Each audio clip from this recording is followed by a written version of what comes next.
me acompanha há mais tempo sabe que eu falo muito sobre essa palavra, sobre esse verbo conhecer. O que significa o conhecer na confeitaria e panificação sem glúten saudável? Significa que você precisa conhecer o que você está fazendo. Significa conhecer o que você está utilizando para fazer as suas receitas. Ah, mas eu só preciso saber vender. Negativo. Você precisa saber fazer uma receita que fique gostosa, que fique macia, que fique fofinha, que seja saudável, que seja segura para quem for consumir, tá? Que seja de qualidade. Você precisa de uma receita assim. Porque por mais que você domine o processo de vendas, se você não dominar a arte de fazer o produto, você não vai se sobressair no mercado, seu negócio não vai prosperar, tá? Então você precisa conhecer para sempre que tiver algum problema ou sempre que você quiser melhorar ou modificar uma receita, você possa fazer isso, tá? Porque você sabe o que você tem que alterar na receita. Então, conhecer, ele envolve conhecer as técnicas de preparo, conhecer os ingredientes utilizados nas receitas, técnicas de cocção, de armazenamento, de conservação. Tudo isso envolve técnicas que são simples, tá? Que muito a gente traz da confeitaria e panificação tradicionais. Claro que a gente tem que adaptar porque nossos produtos eles têm um diferencial, né? A gente usa mais farinhas, outros ingredientes diferentes, então a gente tem sim que adaptar essas técnicas, usar umas diferentes para obtermos o resultado final perfeito. Mas você precisa conhecer e dominar todas essas técnicas que eu disse, tá? Para que você consiga ter um resultado perfeito. Então conheça os ingredientes, porque cada ingrediente tem uma função muito específica na sua receita.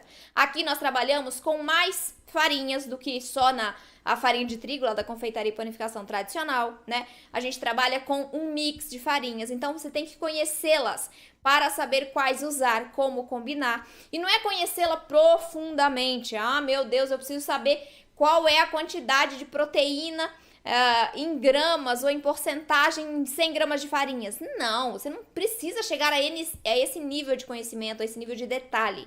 O que você tem que conhecer? Exemplo, a farinha de grão de bico serve para quê? Para dar estrutura para a massa. Essa é a função principal. Isso já vai ser um grande diferencial. Claro que nós temos outras características da farinha que interferem no resultado e que podem melhorar ainda mais o seu pão, por exemplo. Mas a função básica, a função principal é trazer estrutura para a massa, manter o nosso pão em pé quando ele fermentar dentro do forno. Então é essa função básica de cada ingrediente que você precisa conhecer para saber como combinar. Ah, um exemplo bom.